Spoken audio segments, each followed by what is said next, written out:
Hello and welcome to Everything to Guppy, the podcast where we talk about every single item, every single enemy, everything. Wow. In the Binding of Isaac. I'm William Hughes, and I'm joined, as always, by, Gary Butterfield, bam, balam. Gary Butterfield, bam, balam. Gary Butterfield, the Batman of podcasting. And I'm joined by Will Hughes, the Superman of podcasting.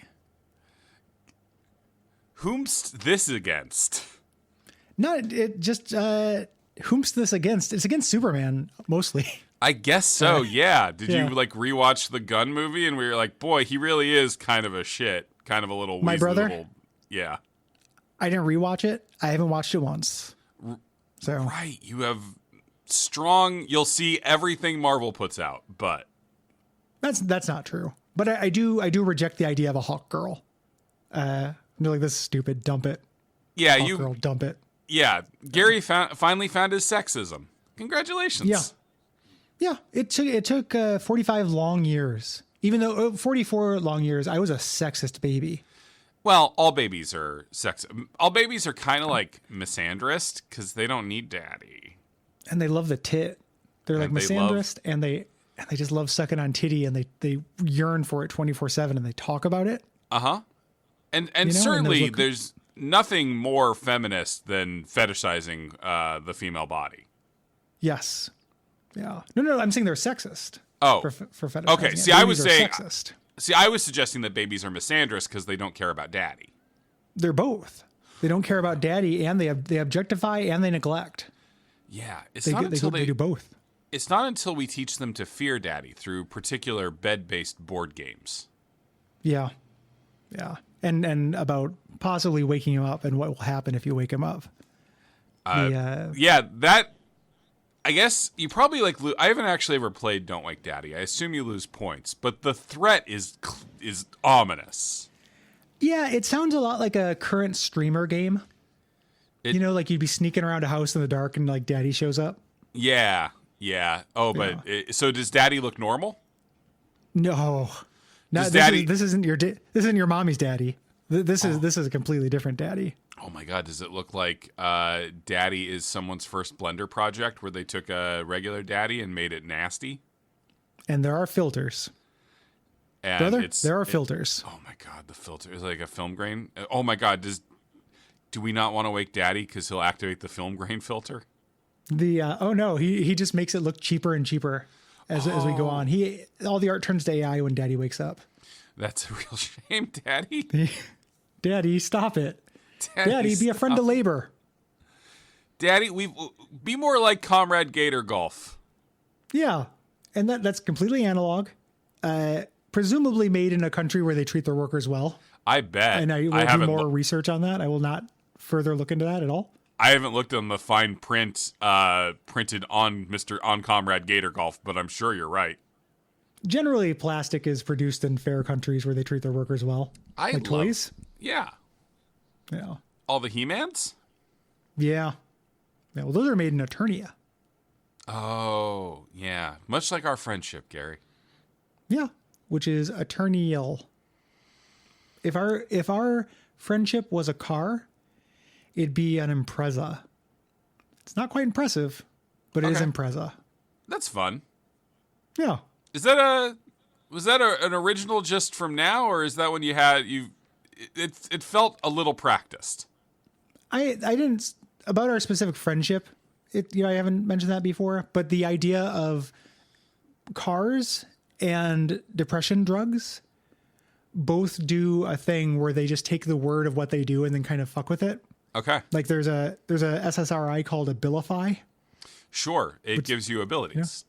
Yeah. It's very funny to me. And then like the Impreza, there's a couple other ones like that too.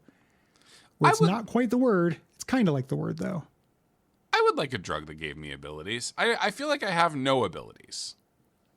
You got to get those, you got to kill somebody who has abilities and eat their crystal. That's the drug that gives you abilities. And that was our first call for murder on the show this week. Took 5 minutes, which is good for us. Yeah, it will be, we'll do more. And stay tuned. We'll see if we actually finally put our money where our mouth is and do a murder on the show. Gary, I do need you to stop buzz marketing the John Ritter film. Stay tuned. Yeah. Oh, stay tuned. Love Stay Tuned. Do you? No, I just like I like the idea of Stay Tuned. Yeah, pedophile devil puts you in the TV, and then you're Tom and Jerry. Mm-hmm. Yeah, while the devil gets up to whatever he got, idle hands, for Yeah, it pedophile does. devil. Looks up whatever he looks, checks his email, sees one from David Milch and nobody from anybody else. Yeah, a lot of computer-generated images on there. Oh, dude, you just really bummed me the fuck out. I found out about a thing. I got an email today. Boy, I hope this is a radical topic change. It is. Great. Did you know I got an email today because Buddy, I'm sorry to interrupt, but you going from pedophiles are probably using AI to make child porn to I got an email about something today was really exciting for me as your co-host. The email is unrelated. I just That's great. Don't want to forget. That's really good. This. Yeah, it's really good. I don't get emails about that anymore. Great. I got an email because I'm on BackerKit, which is a thing you use to get Kickstarter rewards. Sure. So they send me emails about random Kickstarters. Are you familiar with Jack's Sheets? Tell Gary, I promise you from the depths of my heart, no. Jack Sheets 2.0, the first bed sheets for men re-engineered. In 2019, we made the first bed sheets engineered for men, and now we're back with the latest and greatest version. They made bed sheets for men. How are they different? It seems like they're made of a lot of weird stuff that absorbs sweat. Like it mostly seems to be about how men produce gross oils. Yeah, I guess if I'm sitting here being like, if I was an online con artist, how would I sell sheets designed for men? And you either aim them at the problems of men, which is shedding and stink, or you make them real silky so you can fuck the bed. Yeah, like you can make a little bedgina out of it. Because you're going to make a bedgina anyway, but you may as well market for it. Growing up, my bed was at some points at least 80% bedgina, yeah. Your bed, your lover, your practice mannequin. How can a bed be all these things? In hindsight, I was in a lofted bed, and that was a bad combination of large boy body and sexual awakening and creaky wood. Yeah. Yeah, the sound of masturbating as a kid. They should make a device you can turn that into a filter. That's just the sound of you studying. You love filters. Like it runs the sound through a filter and then it just plays blasting study noises. See, that's a good wholesome use for AI, Gary. Thank you. You found a use case that didn't skeeve me so hard I got actual physical goosebumps. I want to run the benefits of the Jack Sheets by you. I would really like to hear the benefits of the Jack Sheets. Thank you. There are 10 plus a bonus. So they're making a real tall claim. Are these just to get myself in the right mindset? Are these product benefits being touted, or are these what you get for backing Jack Sheets 2.0? These are benefits being touted. Okay, and then they worked a bonus one in. That's exciting. Okay. Yeah, there's a bonus one, and the bonus one's pretty exciting. Number 1, no more night sweats. Okay, that does sound great. I sweat a lot at night. Very nice. Further, number 2, no more hot flashes. Okay. You know what? Seems a little bit tied to number 1. Also, usually not not to be a baby about this, but I usually think of that as something that is mostly a problem for women. Menopausal or perimenopausal women specifically. Hey. I am. You coughing me? List. You coughing me? Let me finish this list. Okay. Let me finish. Yeah, I'll get out of here. I'll get out of here. I don't have anything to say. I just want to. Sorry, you say my name. I show up. It's me. Everyone's favorite character. It's like Beetlejuice. You only have to say it once. That's right. You say Perry Menopauz, and it works in reverse. Yep. It works and in if reverse. he says it, he Mr. McSpizzle himself. Number 3, no more waking up drenched. So far, these all seem to be tied to basically the same thing. They're running certainly on a theme, unless you're being drenched separately, and it's also combating that. You're having one of those nap at a Gallagher show kind of things. Like when my mom used to wake me up with a water pistol. Did she do that? Yeah. Like she was punishing a cat? Well, I guess so. Yeah. I was a heavy sleeper in high school. Yeah. I like I've never been that heavy of a sleeper. I've always been a little jealous of people who can sleep. 4, no more tossing and turning from temperature swings. Seems like they're really kind of hammering one thing. There's just the one, yeah. They were like, boy, we spent a lot of money on jack sheets, and we got them to do one thing. It's because they're sheets. Like, I don't know Yeah. how much more you can do with fucking sheets. Number 5, no more snoring from overheating. For a second there, I was like, that's a bold claim, and then you came in with the last two words, and I was like, I see your game, jack sheets.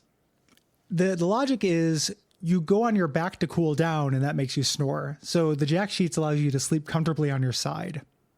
Jack Sheetso on his back sheetso? Exactly. Number 6, no more morning acne breakouts. Due to sweating from heat? Yep. Okay. Or is this a separate claim, maybe because it is wicking the oil off of you? It is wicking the oil off of you, but it also mentions sweat. Great. Number 7, here's a weird one. No more guests silently judging you. Like, do you think the person who wrote these put a little of themselves in it? I think the person who wrote these was told to make 10 and started panicking around 2. I think so too. Number 8, no more sleep disrupting your hormones. Cheap synthetic sheets are made from petroleum and can release compounds that mimic estrogen. Okay, so now Jax we've gone keeps your hormones steady. Natural fibers help you stay cool, reduce cortisol, and protect your testosterone. Boy, that seems like it has not been vetted by a scientist. No, not they have the top sheet scientist working on this, and they have not been able to prove it. Yeah, the top sheet scientist is not very good because... And he doesn't even do the fitted sheet. Yeah, that's a different guy. Yeah, a different scientist. Or woman. 9, or woman, thank you. Or baby. No more pet problems. That's really vague. Just kills him. Yeah. Yeah. Or makes him immortal. Oh. I would consider that a... Boy, at some point you get a little tired of them. Well, I bet it makes them immortal, but takes away all their needs. Oh. You know? Like it just becomes like a companion. Number 10, no more replacing sheets every year. Because you now have to replace them every 3 months because they're just sucking up a man's worth of oils every night. Oil in there, yeah. And then the bonus is no more fart smells.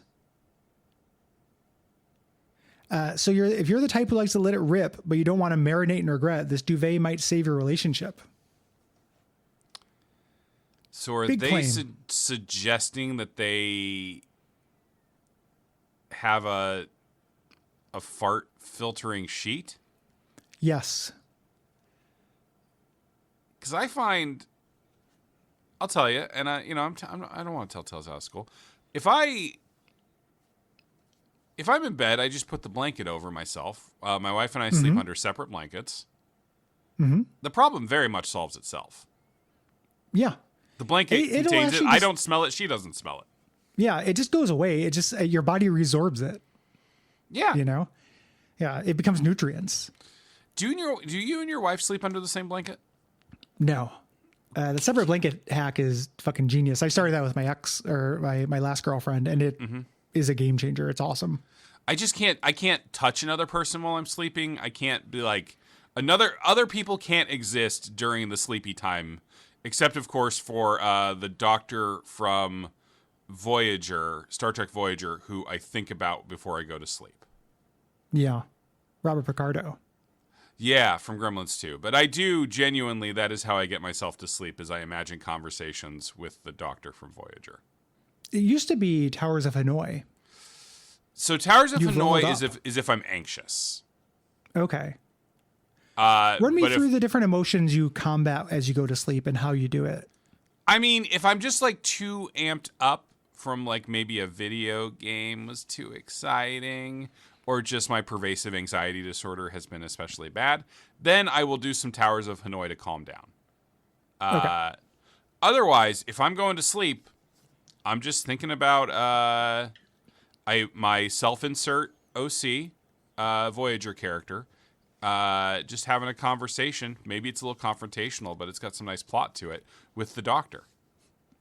I find it bleak that your OC is in the Voyager series. Why? I don't like Voyager very much. Me either. If I were going to choose an OC, me either. I would choose a better Star Trek to be in. Which one? You know? Boy, probably Deep Space Nine. I know Next Generation the best. Sure. But Deep Space Nine has an interesting cast. What rank is your OC? Oh, like works on the station. Not Starfleet. Oh, okay. So are they human? Are they Bajoran? How did they get to the station?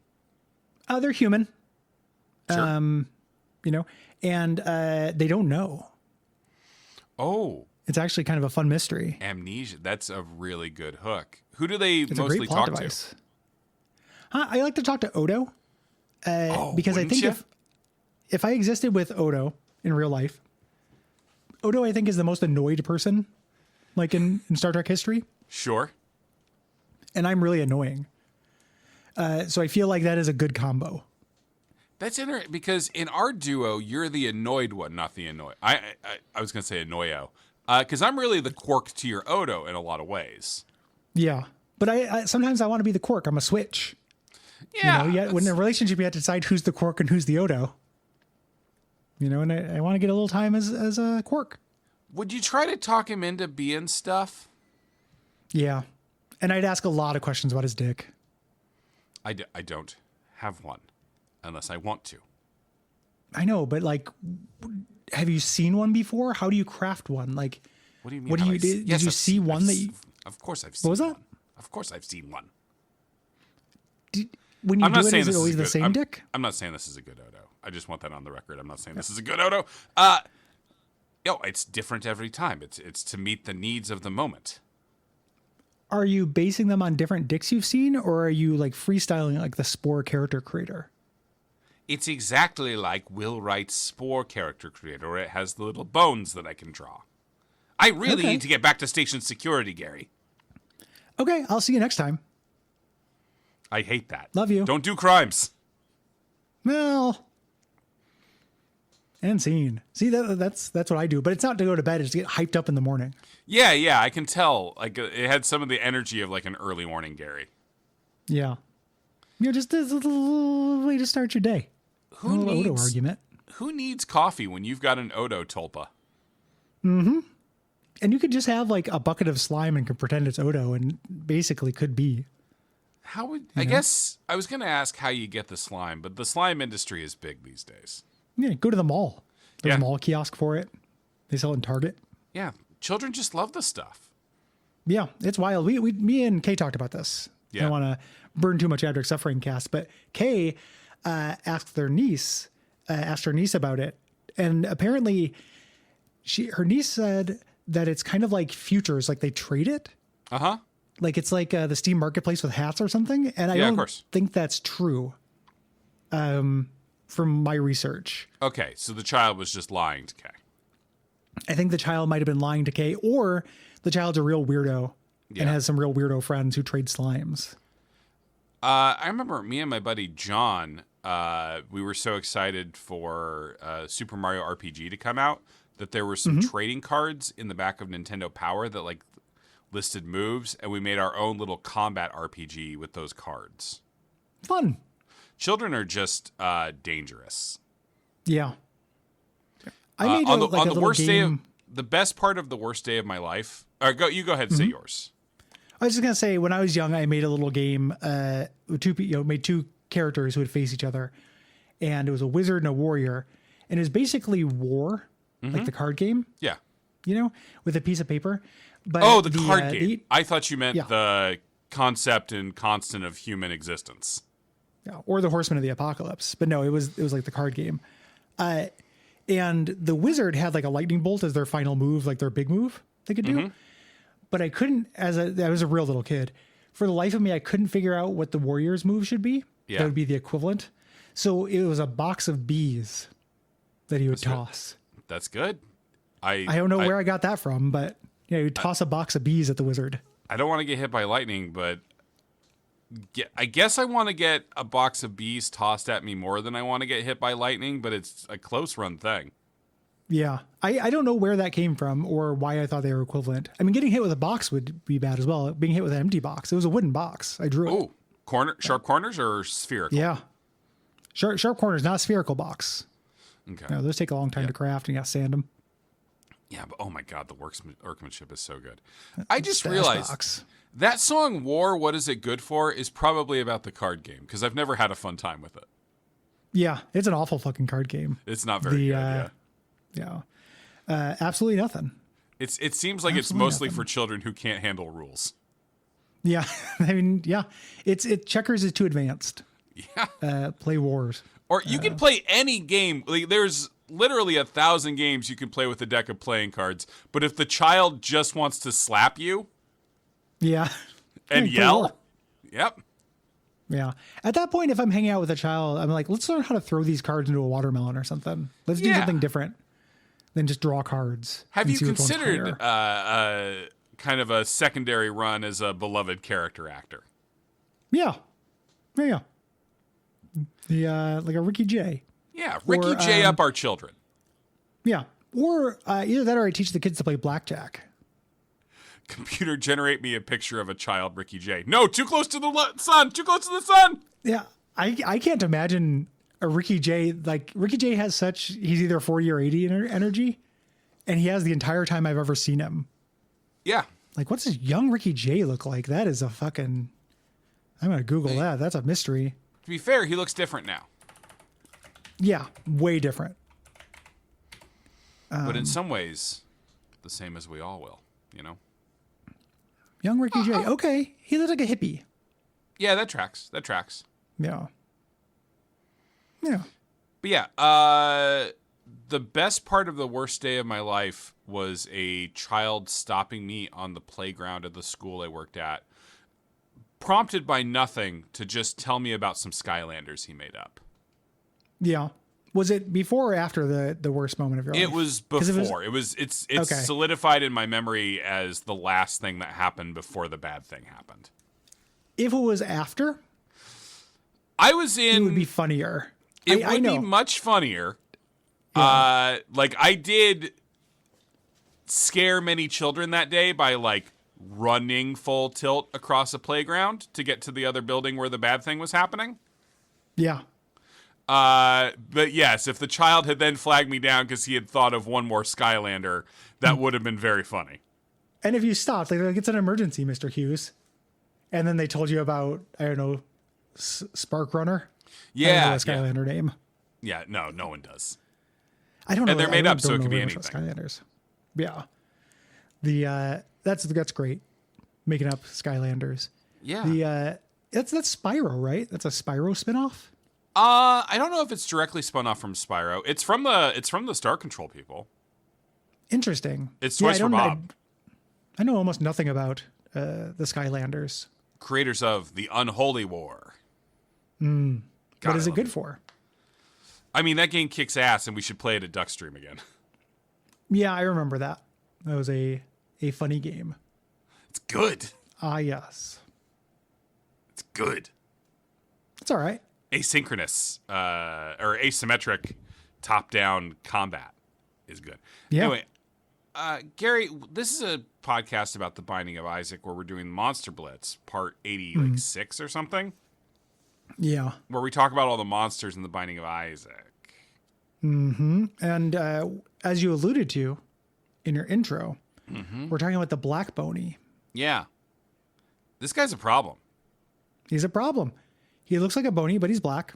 That's not the problem. We don't have any problem with that. Yeah, you went straight for it, though, didn't you? Well, that's how he looks like. Sure. How would you describe what the Black Boney looks like? Oh, he looks like a skeleton. You mean the Boney? The one we already covered? Yeah. Okay. Well, why are we doing the same monster again? Oh, this one's called Black Boney. Okay.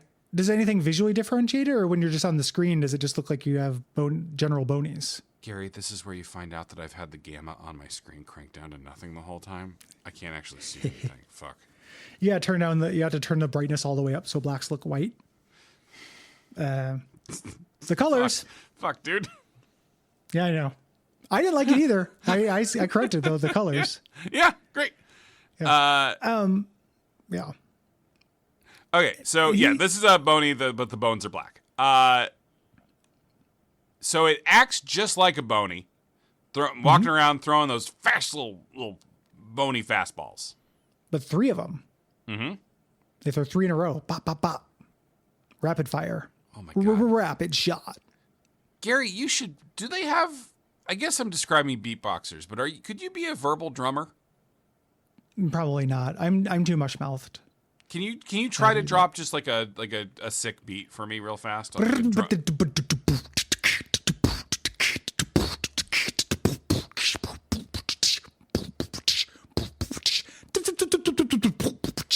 great, Gary. You maybe you should have a serious conversation with Brian. Yeah. Well, it'd be difficult because I'm already playing bass and keyboard, and doing the drums would be a little difficult. I mean, I guess it would be nice for Andrew. He wouldn't have to do shit. Yeah. And Brian could just hang out. Yeah, Brian could be vibes. Yeah. He could, whiplash me into being a better vocal drummer. Physically or emotionally? Probably emotionally. I was thinking of the movie. Oh, yeah. The Miles Teller J.K. film. Simmons. Oh, yes. You think of it as a J.K. Simmons movie? I do. Yeah, I don't have the ability to remember who Miles Teller is. And almost no one does. He's a big surprise every time he pops up. You're like, oh yeah, him. Yeah. Oh, the Fan Four Stick guy? Shit. You know, it's very difficult to know about him. A Josh Trank survivor. Yeah. Very difficult to know about Teller. I forgot his first name there in the sentence. Like, it's Penn. Miles. I remembered it there, but like, he's very forgettable. He's like an anti-mimetic person. Yeah, it's like the man they made up to be in the Avatar movies. Yes. For Gary, for literally $100, I will send you $100 if you can tell me without looking up right now the name of the star of Avatar, one of the 3 most successful films of all time. I can't do it, but I thought you were going to ask me for the name of the character, and I think it's Jake. It's Jake Sully. Okay. Can I get $25 for 1/4 of what you asked? No. Okay. Because Jake Sully is moderately memorable. No, we're talking, of course, about the wonderful, highly memorable Mr. Sam Worthington from that one Terminator movie. I can't. Avatar is the biggest thing where I don't believe that it's actually big. Like, I know it is, but I've never met anyone who likes them, or I've only met a couple people who have even seen them. Yeah, and yet 2 of the 3 most lucrative films of all time are Avatar films. I think that's James Cameron buying tickets and selling out theaters himself. Interesting. Because he's got the money.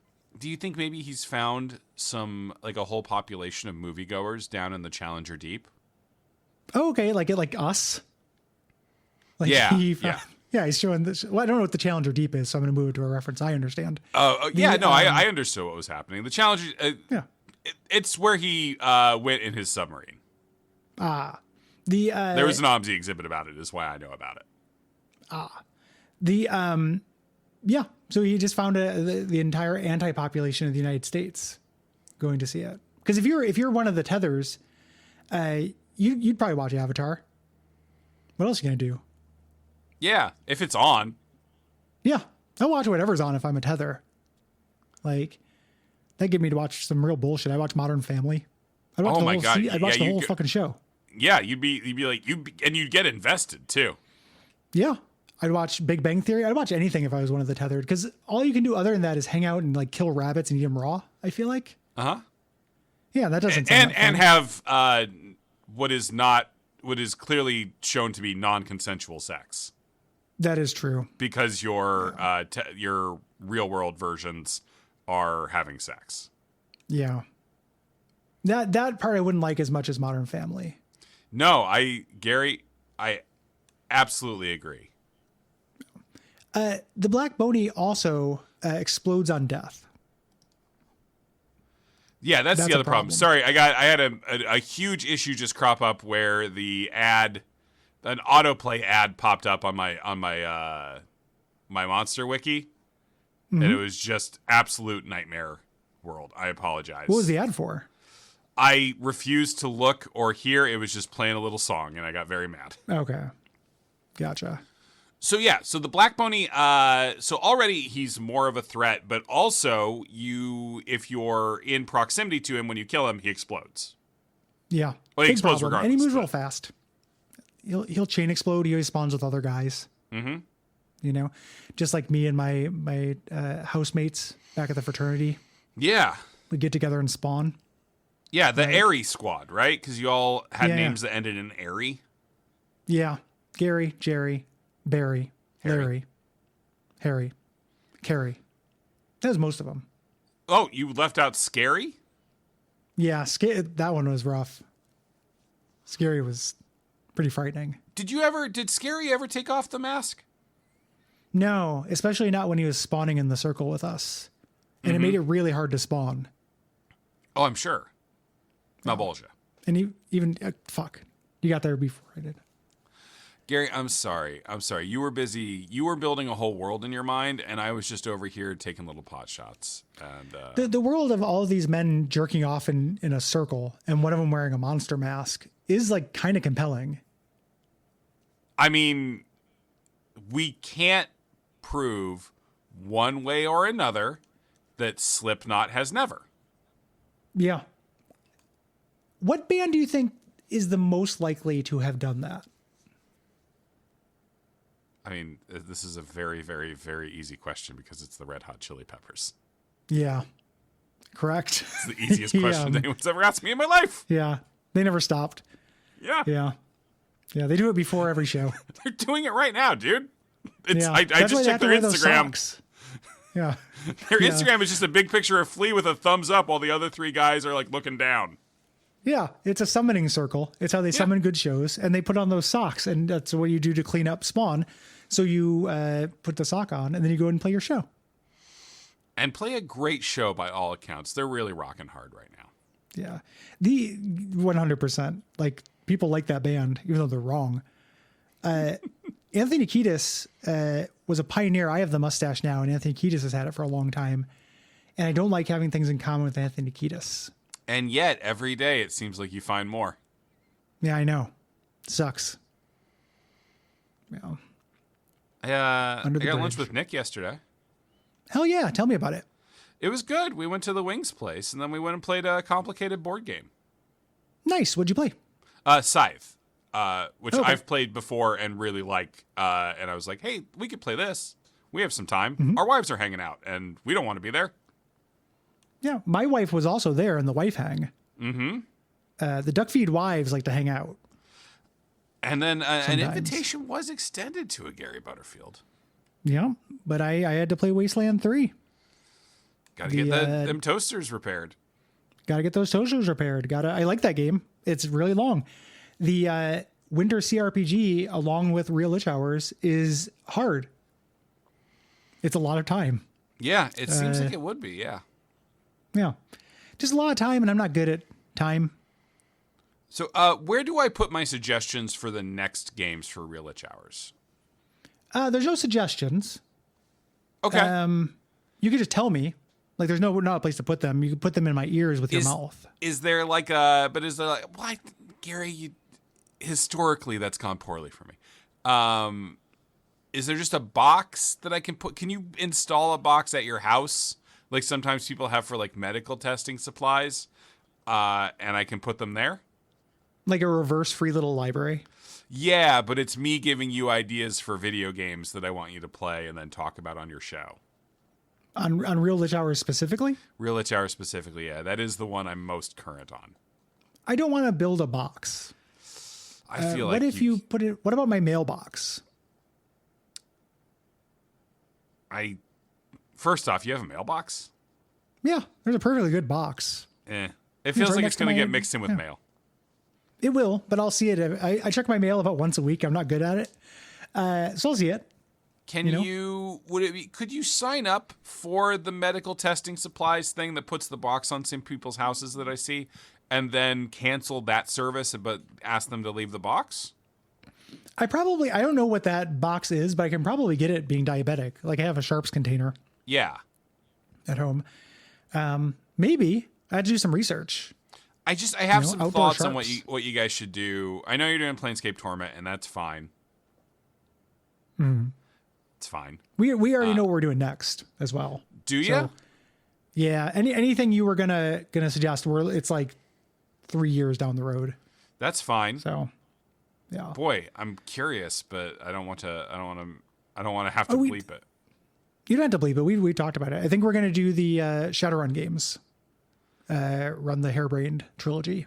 Okay. Yeah. Yeah, that wasn't what I was going to suggest. No, you're disappointed in everything I'm saying right now. No. Tell me what you're going to suggest. I don't want you to get mad at me. Is it Rogue Trader? Yeah. That one comes up a lot. Is that literally what it was? Yeah. Sorry. No, you don't have to be sorry. Neither of us know about Warhammer. So it would be fun to research, but we have to open ourselves up to a fandom of maniacs. Yeah. In a way that I only really do on Guppy. Yeah, I'm sorry. What are you doing? Why are you sorry? I did a bad. I don't know. You just really nailed me, man. You knew what I was going to suggest, and just. There aren't that many CRPGs based on tabletop games. Yeah, that one's pretty good too. They just put out a new expansion for it. They're going to put out one more, I think. So maybe it's good that you're waiting a while before you play it. I would dig it. I like the. I've heard that it's basically the Pathfinder stuff, but with good combat, which is cool to me. Yeah, it gets a little repetitive there at the end, but yeah, it's pretty good. It's long. Yeah, I would like to play it. Long, and then yeah. So I'm sorry. What did you want to talk about? I don't know why you're sorry. This is a powerful psychological weapon. It fucking sucks. I'm sorry. It makes me want to fight you. Sorry. It's giving me the reaction that Eugene Levy gives me in Mighty Wind. Like this is activating my bully cules.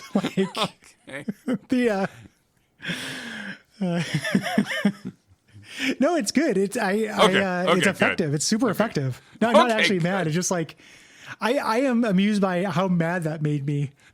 On a weird instinctual level on my spine. Like I wasn't even thinking about it. It's just like fucking A. It was like I stubbed my toe emotionally. On me. Yeah. Like you were lying on the ground. Like that's oh my God, what a fun Joker prank that is. He just lays down somewhere where people can stub their toe on him. He mostly does that kind of thing. Yeah. It's that and then the fake high five, like where he goes to do the high five and then he runs his fingers through his hair. Yeah. Oh yeah. That's nefarious. Oh, but then he shoot you. Yeah. And then he shoots you with a gun, a nefarious gun, a comical gun. And you got a long barrel and regular bullets. You just brought me back to a moment from hanging out with Nick yesterday, which was largely delightful. But as we were leaving the board game store, we had a real powerful human moment where we were walking kind of down like kind of a darkish alley, and we both hit a speed bump at the same time while walking. Okay. Did you both trip at the same time? Like in sync? Yeah. That's very cute. We didn't trip. We just like, whoa. And it was just two guys walking down an alley next to each other, both going, whoa, because we both hit the same speed bump on foot while walking. That's pretty funny. That's the kind of thing I expected from you, but not from Nick. Yeah. Yeah. I think I accidentally got some oaf on him. Yeah. He's rubbing off on him. And not like my fraternity days. Were you at Guardian? No, we were at Battleground Coffee, which is it's moved into the old what was a dispensary next to Wedgehead down in Sandy. Big time familiar with Battlegrounds Coffee. Okay, Liv and I have been in there a bunch. Oh, cool. Yeah. What do you play when you're in there? Do you play stuff or you just look around? No, I don't go to a board game store to play board games. I play board games at home. But they have all the ones you can borrow, you can check out to play there. No, I get that part. I don't want to be seen while I'm learning or playing a board game really by strangers. I don't like it. Okay. Yeah. And it's just I am more like to there's Cloud City games which you can actually rent them and take them home. Yeah, from there. Board games were over on the near me does that too now. Yeah. It's a private activity. I don't like doing things in public that much. Yeah. What was the other thing that was one of your stances on life that really threw me for? Oh, it was the pluribus thing. Yeah. I'm not watching Pluribus until the season's done. Yeah. Because I was like, man, pluribus, huh? And you were like, Yeah, it wasn't for you. I wasn't going to you. I was just like, I haven't seen it. I don't have the context. I prefer you not to spoil it for me, but it wasn't like an It was just, no, I got to wait. Just got to get that binge on. I like talking about a thing once I know it in like a Decon sense. Uh-huh. You know, and I don't like talking about something when I have incomplete information. Usually I'm watching The Chair Company, which is rare for me. And I'm watching Fiona and Cake, which is light and not a very good season. But those are exceptions. Isn't it like, mostly taking place in like the world without magic in it? There's so much fucking shit I don't care about in the world without magic. Yeah. Like you go to OO for, a couple minutes every episode and it's great. And then you just spend a bunch of time with this little teen drama and I don't fucking care. Yeah. It's very frustrating because the first season was pretty good.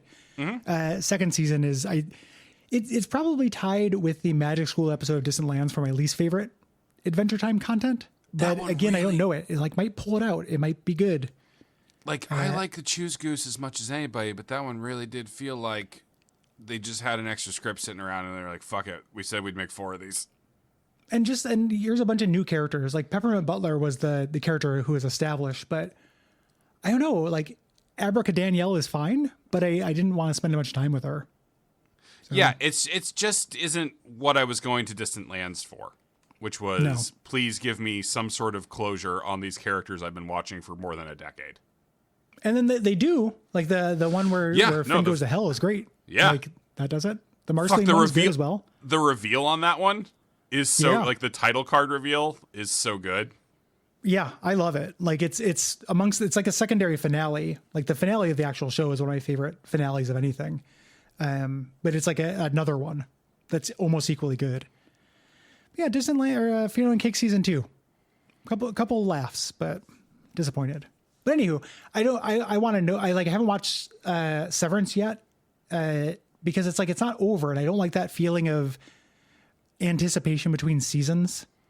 Interesting. Or between episodes. It's a bad feeling to me. I have to kind of like not care about something to watch it serialized like that. Okay. Yeah. God, boy, you would not have been a big fan of Dickens, man. That's all I can say. No. Just sitting there like screaming, "What happens to Oliver?" Yeah, I would have waited for it all to come out and probably fucked him over. Like he wouldn't have got that sale because I was waiting for it to come out on DVD. Wouldn't have got... Okay. Dickens video disc. Yeah, thank you. Yeah, I do remember the Dickens video disc. Yeah.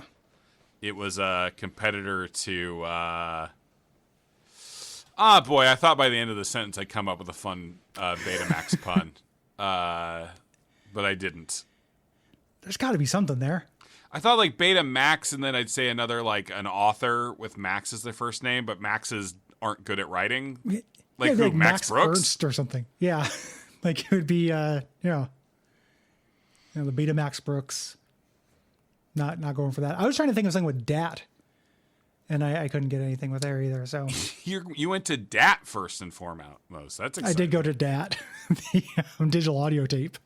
Well, it's because of your love of comedian Dat Fan.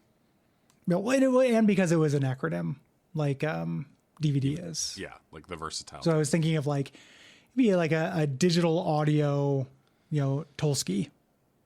Did you say Dickens video disc or versatile disc when you said yours? I said video disc, but that's a fun trivia. It's actually that was a video disc, but the actual DVD is versatile. Yeah, it sure is. All the fun things you can do with it. Yeah. You can watch a movie. You can watch the Austin Powers commentary. You can load Oblivion onto your computer. God, does Austin Powers have a commentary track? Big time. Are you saying this from a place of knowledge? Yes, I've watched it. I don't remember very much of it because I was like 22. Yeah. But yeah, I know I watched the Austin Powers commentary on the first 2 movies. Wow. Okay. Yep. The only thing I remember about it is Jay Roach or whoever the main director, guy who isn't you the got director, talking about the scene where Austin wakes up and he pees for a long time. Mm-hmm. And just really seriously talking with his co-commentator about how this is the kind of thing that is funny.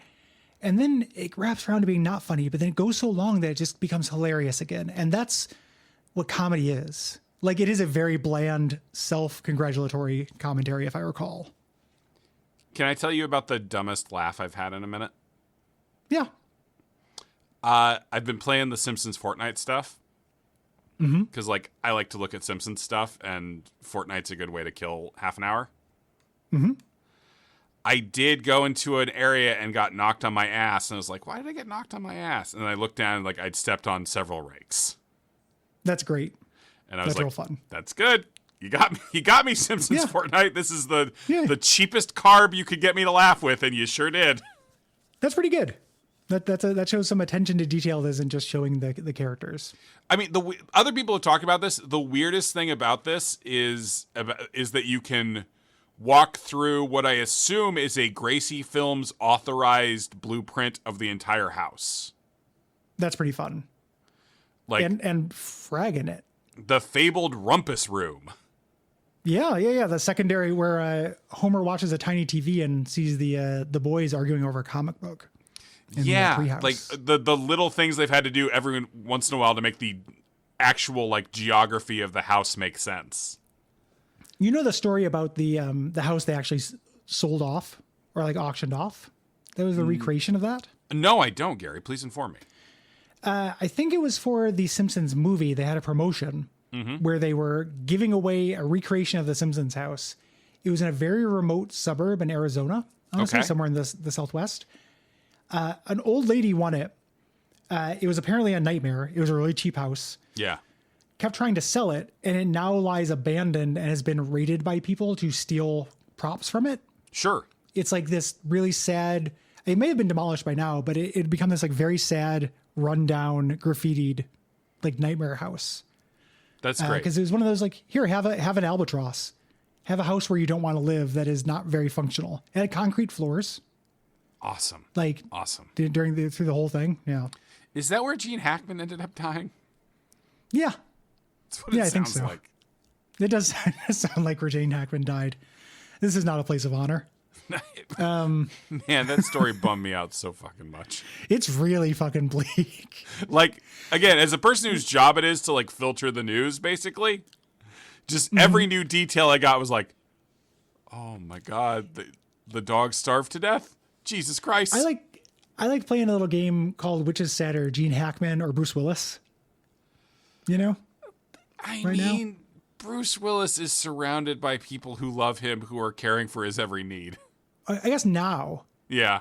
But for a little while, he was just being wheeled out to say 2 lines in a movie. Oh, yeah. And everyone was like, Bruce seems a little out of it, right? Yeah. He kind of, and I think about that, and I always think about the people who were stealing Stan Lee's blood. Yeah. The true believers, the truest of believers. Yeah. Yeah. It's I'm trying not to say anything that can get us in legal trouble, but it certainly did seem like some of the people around Stan Lee were stealing his blood to sell. Yeah, it's one of the bleakest things. It's biblical. It's really fucking bleak. And now it's really hard if you write about, because they made the Stan Lee hologram thing that was its own kind of awful, and it's really hard to figure out which of the people were the ones who were doing the blood stealing. You have to look at it's kind of like a really dark game of Guess Who. Just sitting here like, was his daughter involved in the blood? I don't think his daughter was involved in the blood thing. There have been so many camps arguing so loudly around him for so long. Yeah. You have to kind of look at their faces and see who looks like they might steal blood from their elderly, demented father. Yeah, who looks incredibly pale except extremely red right around the lips. Yeah. Yeah, and has spider powers. Yeah. Yeah. The Gary, it's late in the episode for me to introduce this, but I thought we should do a little bit of prep for the pivot. Okay. We don't have a theme song for when we switch, so I thought we should just both a cappella one. Okay. Do you want to go first or second? Because I do have one I've been thinking about. I'll go second. Okay. So I need you to imagine that there's like medieval bells going on in the background, like tambourine kind of. Do you need my beautiful mouth drums? I don't think that would be conducive to what I'm doing. Okay. And a hey nonny nonny and a hey nonny no. You're listening to the Magic the Gathering show. We'll talk about every card. It's free. Magic the Gathering show for thee. That's really good. Did you like it? I did. That's really good. Just some like medieval piping in the background. Mm-hmm. Yeah, and it's appropriate. Because it takes place in medieval. Yeah. Well, it takes place in universes beyond. It takes place everywhere. But yeah. Gary, it's so exciting when I know a sentence that will provoke that. Yeah. I was also using it to make a little joke. Yeah. My theme song is going to be, let me come up with it real quick. Doom. They call it Cutthroat Kitchen. Doom. They call it Cutthroat Kitchen. Doom. They call it Cutthroat Kitchen, and it's Alton Brown Town. Really good. Really strong. Thank you. Gary, you need to understand how many little bits I've thought of for our Cutthroat Kitchen recap show that we can't do. I think we could. I'm not saying I necessarily prefer it. I'm basically along for either, but like I would wake up on Monday mornings, watch an episode of Cutthroat Kitchen, and then come and talk to you about it. My biggest fear is that it would get boring because it might engage our serious mind too much. Yeah, like literally, we could just do that next week instead of Guppy, right? Yeah. Cutthroat Kitchen Blitz. We interrupt this Blitz for another Blitz. For a it's recap like of, I guess, the again. Cutthroat Kitchen pilot? Yeah. I'll be interested to see if Alton Brown, in those first episodes, because I'm working backwards through the show right now, if he has my very favorite Alton Brown tick, which is the way he says immediately. How does he say it? Every single time, because he always... Because, that show has a lot of structure to it. So after he sends the first person to be eliminated goes home, and he goes, for the rest of you, the next your cooking challenge will continue immediately. It's so Mr. Burns coded. It's so good. It's really great. This isn't really a tick, but one of the things I really like about him that I think sucks with the new guy is when he shuts the door on people. The door's not as good, for one thing. The door's not as good, and the new guy is too gentle with it. Yeah. Like, Alton Brown will straight up, like, close the door on somebody so it hits them. Yeah, and it's a heavy door. It looks like it would hurt. Yeah. And then he's like, you don't get garlic. And takes it out of their basket. It's great. We stand an evil king. Malarkey can't close a fucking door. No. He can barely fucking open a door. He can close it. Let's be honest, he can close a window just fine. He can close a window just fine. He can close a porthole. Any porthole in a storm, if we're being honest. And he can close a deal. Like, Clearly. He's got that job. Yeah, he's got that job. I can't close the deal. Yeah. I can't close a deal for shit. What was the last contract you signed? For my job, my current job, when we got when we got bought by Paste. Okay. That makes sense. I just signed it. I don't know. I was expecting something like funnier or fruitful from that. Before that, I negotiated a union contract for several months. Okay. Good contracts. You'd think. Yeah. Yeah. How about you? I guess the house, right? Yeah, probably the house. I don't Bought a know if I'm house. on a cell phone contract, but yeah, we did do the house. Who you got Did a your bunch of contracts for that. Gary, who you got your cell phone service with? T-Mobile, but we're gonna switch it because it's too expensive. Oh, what you gonna switch to? Don't know. Gotta do research. Oh, do you think you're gonna go with one of the big ones? Or are you gonna go with that one with the Ryan Reynolds ads? If I see the right combination of commercials with Ryan Reynolds, Yeah. he might unlock it for me. Some of those are pretty funny, and he's Deadpool. Yeah, he is Deadpool. And he's Free Guy. Yeah, with Taika Waititi. Are you worried that they make the ads funny because the cell phone isn't good? No, I don't actually use my phone very much. I just need to be able to keep my phone and keep data. Like if my phone is a bad shit, hit my microphone. Oh, if my phone is a bad Gary, phone, I I'm don't care that sorry much. if I made you angry with one of my characters again. No, this doesn't make me mad. Okay. Yeah. I would like to be able, if I could run diagnostics on myself or like look at an EKG, I would love to, you could spot the point where you started doing that apology thing. Uh-huh. And I would love to have a brain scan of me at that moment to see what was being activated. Like, what memory did that touch that I had forgotten or something? It really provoked a deep anger in you. It's fun when you surprise yourself. It really is. Yeah. You're just making it hard on the listener. You're just whispering. Yeah, I'm just so fascinated by you changing your cell phone service. It's part of a broader move towards being an adult and having a budget. Because we're too loosey-goosey with money, and I want to not do that. So, Gary, ultimately, I here. just like to mock you anytime you're too normie. Yeah. No, I know. There's no move except to play along. Like I don't.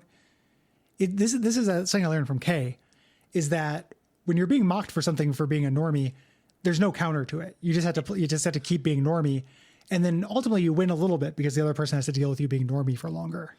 This is something Kay does to me all the time. Like, nonstop. It's good judo. There was we didn't talk about it on the show. There was that moment at PRGE where I had a bad moment of normie reaction. Yeah, that was very funny though. The wives, am I right?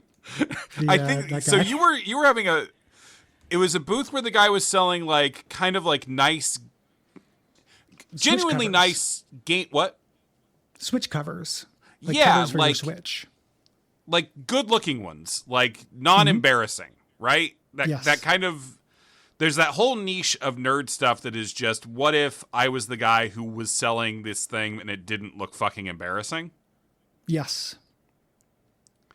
And you go ahead and tell your version. You kind of have your conversation with him, and then I'll do what I did. Yeah. I walked up and I was looking at the stuff, and I was like, oh, I'm going to come back here tomorrow with my wife, and I think she'd really like this. And he goes, oh man, my wife made all of this stuff. I can't do it. This is just for the wives. This is, you're going to game and then your wife's going to buy this. And then I think you might have had one or two more back and forths about, wives, like how much you like your wives and all that, right? It might have been. And I'm standing at this point, maybe 6 feet away, bored. Yes. And I just turn and go, I'm also married. Yes. It was pretty funny. From a distance. The idea that if I'm not constantly entertaining you, you just go bored is a constant source of anxiety. And I'm looking forward to navigating it this duck stream. And my boredom is very hostile. It's very hostile. It's not my favorite thing. Yeah. Honestly, I love you so much. When you get bored, it tends to be like, well, shit, now I don't get to do my thing. Sure. Sad. But your thing was just talking about how much you were just making a friend. You were making plans to come back the next day with the wife, I believe. It was 20 seconds. Yeah. Your attention span, you need work. Like it wasn't doing a thing, just had a 3-sentence back and forth with the guy. Yeah. Being polite. It seemed long. Yeah. It seemed long to you because of your brain, but it was like 20 seconds. Yeah. Anywho, It made me really happy. It made me really happy in the moment. It was funny at the moment.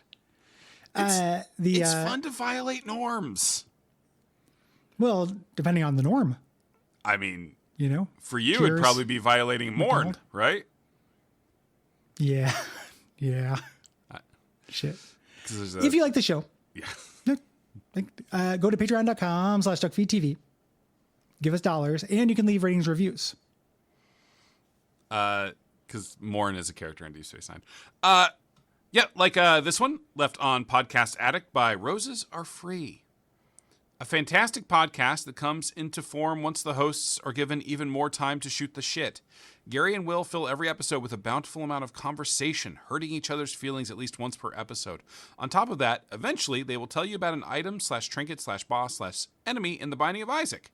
The information provided is genuinely informative. I tune into new episodes of this pod as soon as I can. Love it. Keep up the great work. A 5-star review. The information provided is genuinely informative. We talked about Black Boney. Yeah, we talked about it. We said it's hard. Yeah. Yeah, I guess that's informative. You got to maintain space while fighting him. Yeah, because he blows up. He chain reactions. I mentioned that. Mm-hmm. Yeah, I guess, you know what? I'll take that review. I mean, Gary, it's interesting. This is the first review I've ever really heard you push back on, and it's the nicest review we've ever gotten. Well, usually they're right on. This one, and it's the wave of reviews that say we don't do that. This is like the one counterfactual to that makes it interesting. I assume most people like the show less now that we've cut out most of the Isaac content. I assume there are fewer people who like it, but they like it more. Yeah, that does track. Yeah. No ghost. No ghost, buddy. No ghost.